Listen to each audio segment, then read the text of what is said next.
Hi, welcome everyone. We are so excited to have you join us today to talk about the federal budget. Some of this is going to be a little in the weeds, and I apologize for that, but it is important that you know this. So I'm going to try to keep this as high level as possible, but there is some technicalities that we need to make sure we cover so that you have a full comprehensive understanding of how the federal budget works. So you may have heard that Congress has the power of the purse. Well, what does that mean? What gives Congress the right to distribute money? So to that, we look to the Constitution. So Article 1, Section 9, Clause 7 grants the Congress authority to draw from the Treasury. For this, we call the term appropriations, which is a whole different British Parliament.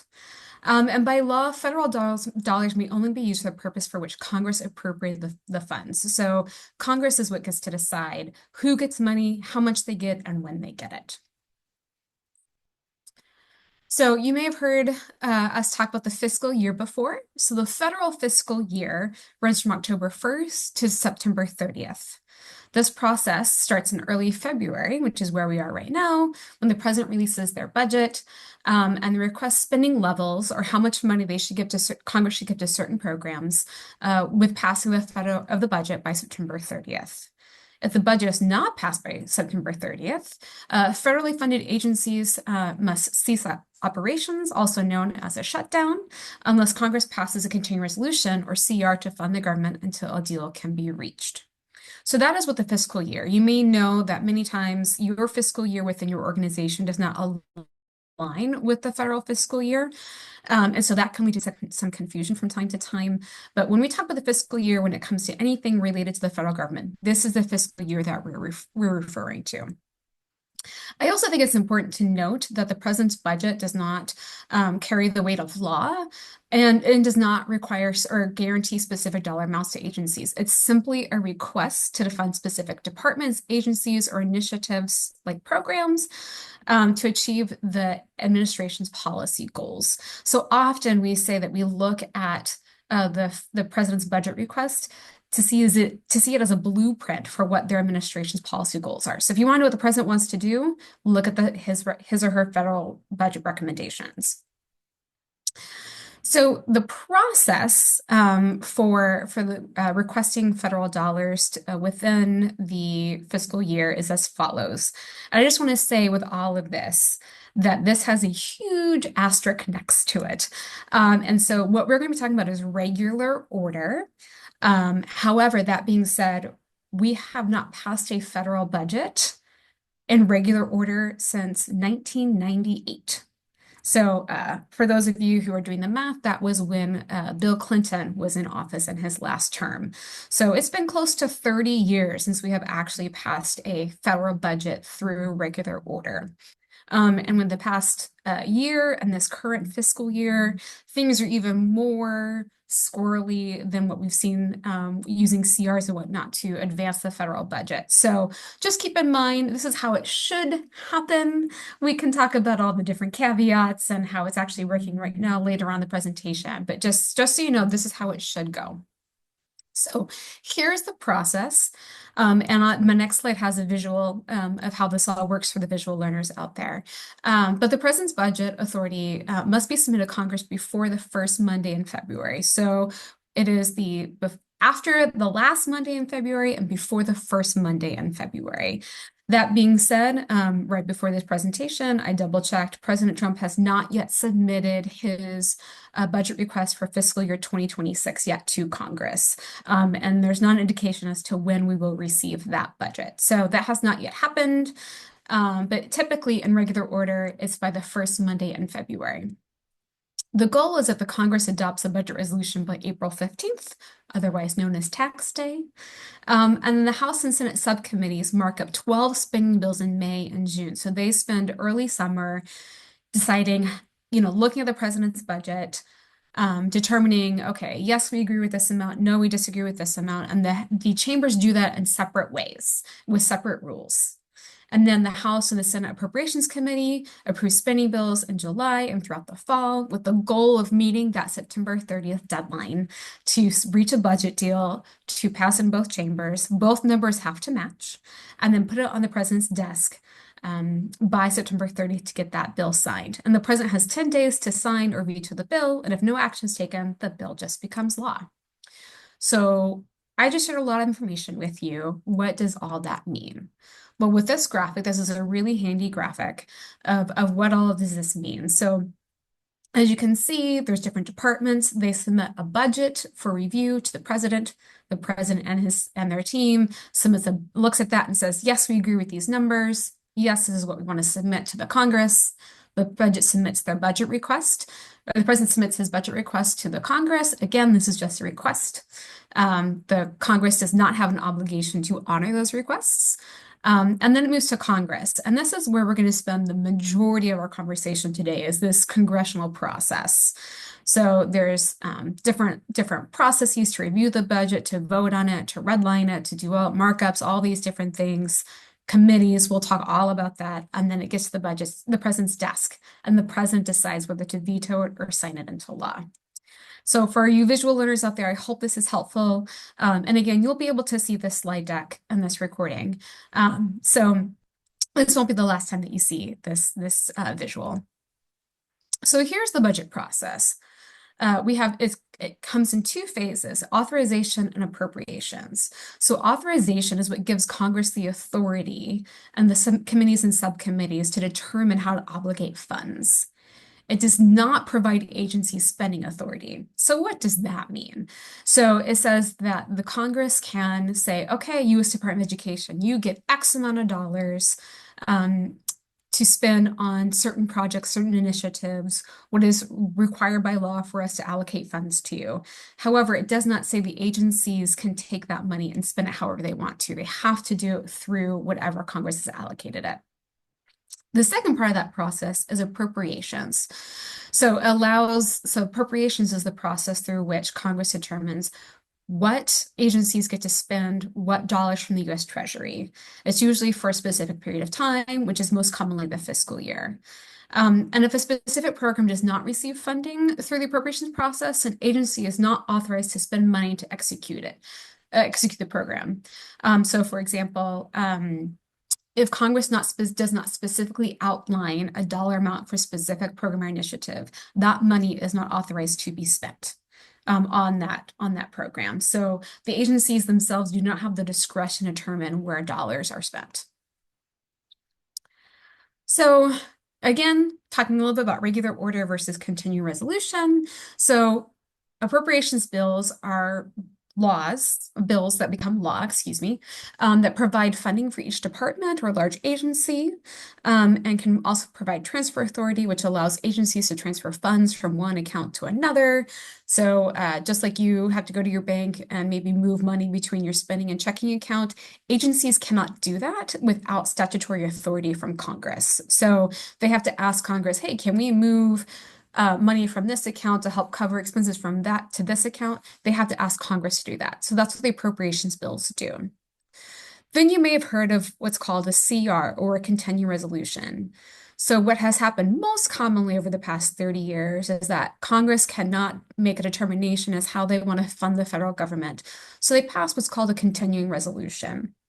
This most often happens at the last minute, right before the fiscal year is set to expire, and in order to avoid a government shutdown. So what a CR does is it says, okay, we are going to continue, we're going to keep the government open, we're going to temporarily fund it past the end of the fiscal year, and we're going to continue to fund this government at our current spending levels. So whatever Congress has already approved from the current fiscal year, they will just continue to spend those same amounts until the CR expires or until the federal government can set a new budget for the new year.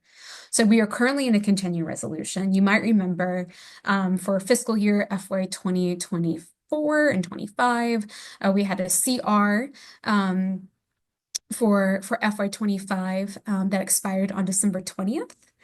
And then they signed another CR that funds the government until March 14th. And that was for fiscal year 2025. We still do not have a federal budget for fiscal year 2025. We are just on a continuing resolution funding the government at the appropriated levels, or the legal levels for FY 2024. I know that's very confusing. If you have questions, I'm happy to answer them at the end during the Q&A. But essentially, we will be almost halfway through the fiscal year before Congress has actually passed a budget for FY 2025. That was the same that happened in FY 2024. So that's what CRs are, continuing resolutions.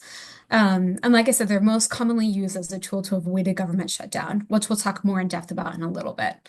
And then there's also an omnibus appropriations bill, which kind of omni meaning all, basically is where they kind of just group everything together. They combine several appropriation bills to expedite the process to get the negotiations going and to just get the bill passed. And they usually do this at the end of the appropriations process where they're tired and worn out and they just need to fund the government. So that's typically how that happens.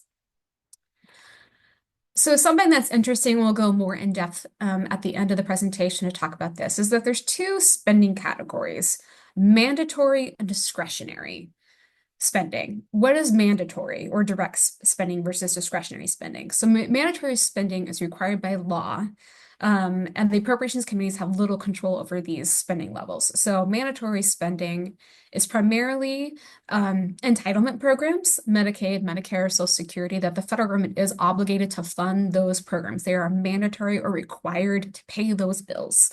You might think of them as just like you're required to pay your rent. Or your mortgage, that's the kind of mandatory spending. The other part of the budget is discretionary. So Congress has the discretion as to how they want to spend those other dollars within the federal budget.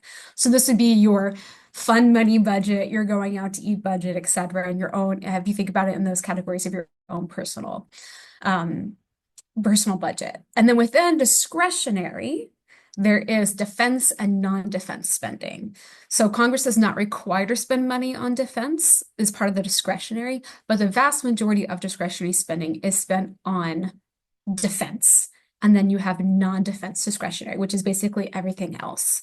All education funding comes out of non-defense discretionary spending, if you're wondering what that looks like. And again, at the end of the presentation, I have this all broken down into charts. You'll be able to see what this looks like visually, how this breaks down to education funding, etc. So if you have questions, just hold on to them at the end of the presentation.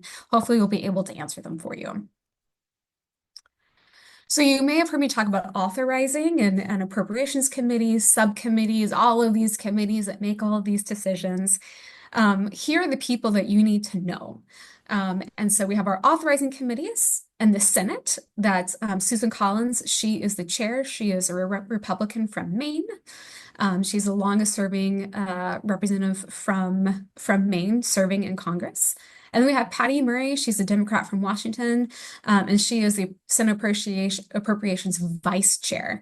So each committee has whoever is in power has who's ever in the majority is the chair, and whoever is in the minority has the vice chair, or in the House is the ranking member. So what this looks like in the House is that Tom Cole, who's Republican from Oklahoma's 4th District, he's the House Appropriations Chair, and Rosa DeLauro, who's a Democrat from Connecticut 3rd, she is the ranking member in the House. So within the authorization committee, or the main committee, the appropriations committee, we have subcommittees, and these most commonly align with those 12 appropriations bills that I was referring to. These are all the different committees. I'm not going to go over all of them, but I did want to highlight right here that Labor, Health, and Human Services, Education, and related agencies.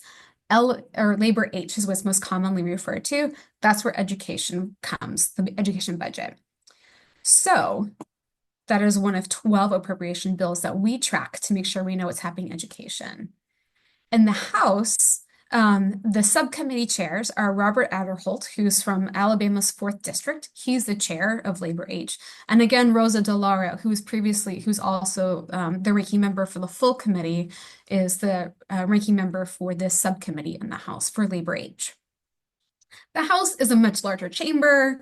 There's a lot of thoughts and opinions within the House, so they have to start their process much sooner than the Senate does. So the subcommittees hold hearings, They determine sub-allocations, and they mark up the draft appropriations bill. For those of you who don't know what a markup is that the committee submits a bill, and then those who are on the committee or subcommittee have the ability to request changes, to mark it up, to literally mark up the bill and say, yes, I agree with this. No, I don't agree with this. I'm hearing from my constituents that we need more money here, or this isn't a priority for me. So that's what marking up means. So they take a draft and then they mark it all up and decide where they want to move things.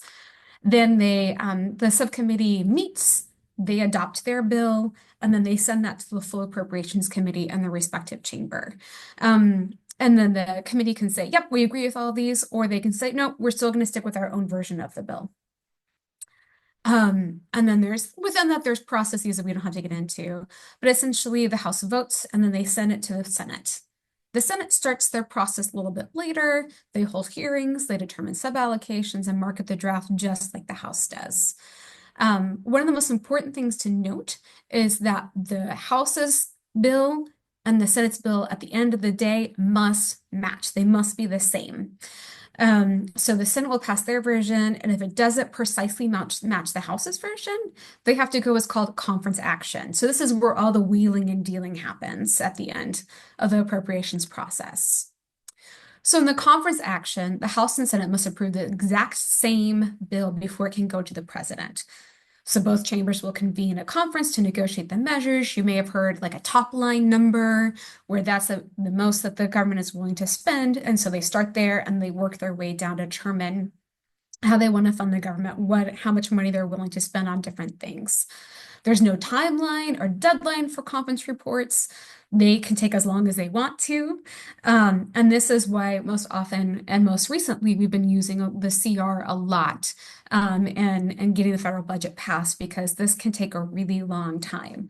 And most often they don't start it until the last minute. And so, the deadline to fund the government might be 2 weeks out, and then they'll start this process a week before the CR expires. And so they use that process to come to a final version of the budget. They pass in both chambers, they match identically, and then they send it to the president.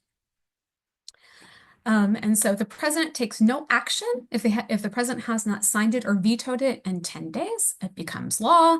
If Congress is in session, if the Congress is not in session, the president takes no action, they can pocket veto the bill. We don't have to get into that.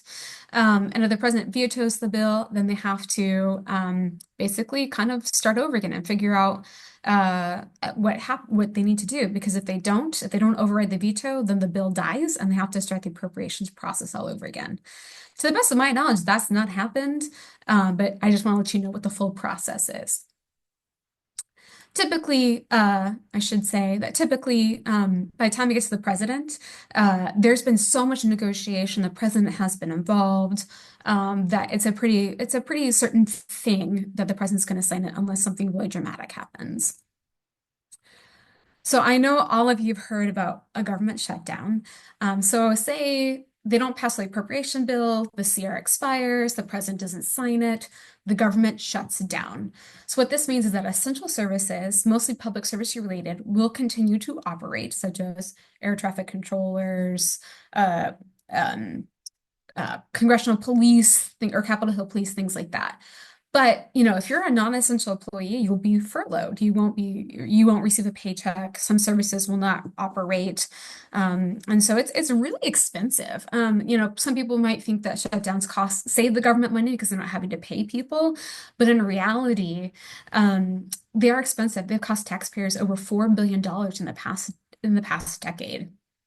The last time that we had a full government shutdown was for 35 days. You might remember that. And that was from 2018 to 2019, under the Trump administration, we had a 35-day shutdown, which cost the government a lot of money and taxpayers a lot of money because it costs a lot of money to shut things down and to get them going again. So it's not necessarily a cost-saving measure. It's actually pretty expensive to go through a shutdown and not what anybody wants to do. So I have just thrown a ton of information at you. I know I speak quickly. I'm trying to work on that. So I've gone through all of this nuance, all of this weedsy stuff related to the federal government and spending. Why does this matter? So if the government shuts down, if they don't fund the budget or they don't fund the government, non-essential services are no longer able to operate, including departments and agencies that provide financial resources such as grants, loans, and other funding streams like SNAP benefits. This would include federal student aid, this would include block grants, this would include a lot of money that's specifically in education that we rely on to make sure that public education is affordable and accessible for a lot of our students. Meeting projects and other initiatives that interact with the federal government may not be able to continue to operate as normal. And federal employees may be furloughed or required to work without pay, like TSA agents, for example. Um, but as of 2019, part of that spending package, Congress did decide that moving forward, furloughed employees do receive back pay. So that's part of that expense is that, just because they're not working, that does not mean that they don't receive pay. So that's actually a good thing that if the government gets shuts down, that employees do receive pay even during the shutdown. So like I promised you, I was going to have some handy dandy charts to kind of explain to you what all this looks like visually. And I have to thank my colleagues from our Federal Policy Institute that we created this together. So I appreciate their efforts in helping us create this slide deck and for pulling forth these charts for us. So like I mentioned, the vast majority of the federal budget is this discretionary, is this mandatory spending. 13% of that is just the national debt that we have to pay. And then the other remaining 26 is all that discretionary. So that's basically everything else. And we really think about the government and the spending, research grants, defense, contracts, different agencies. That's all this discretionary. The 26% is basically everything else. When we think about funding the government, is that 26%. To dig down a little bit to help kind of explain what all this means. So 13% off the top is just paying our national debt. 21% of this 61% is Social Security, Medicare, Medicaid, other mandatory programs, and then 12% is discretionary or is defense, and the remaining 14% is everything else that we've been talking about. So that's, if you really think about it, it's a very small slice of the federal budget that actually pays for everything else that we think about when we think about the federal government. So we already talked about the mandatory spending, how that all breaks down, the defense, the non-defense discretionary. And then to get a little bit more granular, when we think about education funding, only 14% of that non-defense discretionary actually covers education funding. So that's a pretty small amount. When you actually zoom out a little bit, that's only 4% of the federal budget funds, or only 4% of the federal budget comprises education and training funding. So it's actually a very, very, very small amount of the federal budget actually covers education expenditures, including the U.S. Department of Education, which is the smallest of the 15 cabinet agencies, is the smallest of them. They only employ about 4,000 employees nationally for the U.S. Department of Education. So, like I said, everything else that we think about with the federal government comes out of that 14%. So it is one of the larger chunks of that non-defense discretionary spending, but still very small comparatively to the rest of the federal government spending. And within that, this is FY 2025's request. This is FY 2025. That is President Biden's request. Because remember, fiscal year goes from October 1 to September 30th. So this is what President Biden requested back a year ago, at this time a year ago. And this still has not passed. So this is what President Biden requested for fiscal year 2025, which is what we are technically in, but still have not passed a budget for. I know, super confusing. And so this is a breakdown of the department's discretionary spending for education, the vast majority of which is federal student aid. So this is basically student loans. That's what this is right here. That vast majority of the 13% is just federal student loans. 19% is special ed. This other big part right here is basically K through 12 spending. So this is going to be your Title I funding, your ESSER funding, etc. So really, when you think about it, the vast majority of the ed spending is just on federal student loans itself. So that's kind of how it breaks down. Here's another way to look at it. If you want to look at it more of just kind of in a heat map kind of style or understanding how it looks like visually differently. So Higher Education Act, again, that's what funds student loans, is breaks down to $4.3 billion. IDEA is just shy of $15 million. ESEA, which includes Title I, is just shy of $30 billion. Head Start is $12 billion. So I know that's a lot of B's attached to this, but really, when we're talking about trillions of dollars, it's really actually not that much money, respectively. And then I just wanted to pause right there and let you know that there's a lot of different resources. If something was interesting to you, confusing to you, you want to learn more about, I wanted to highlight some additional resources that you can access. I will tell you that the Congressional Research Office, CRS, Congressional Research Services, is a wonderful resource, not just on the appropriations process, but really anything you want to know about how the federal government works, different agencies, etc. CRS is a publicly available resource, super in-depth, but at the same time, really accessible, really easy to understand. So I encourage you to check out CRS. It's one of my favorite resources that I utilize in my day-to-day work.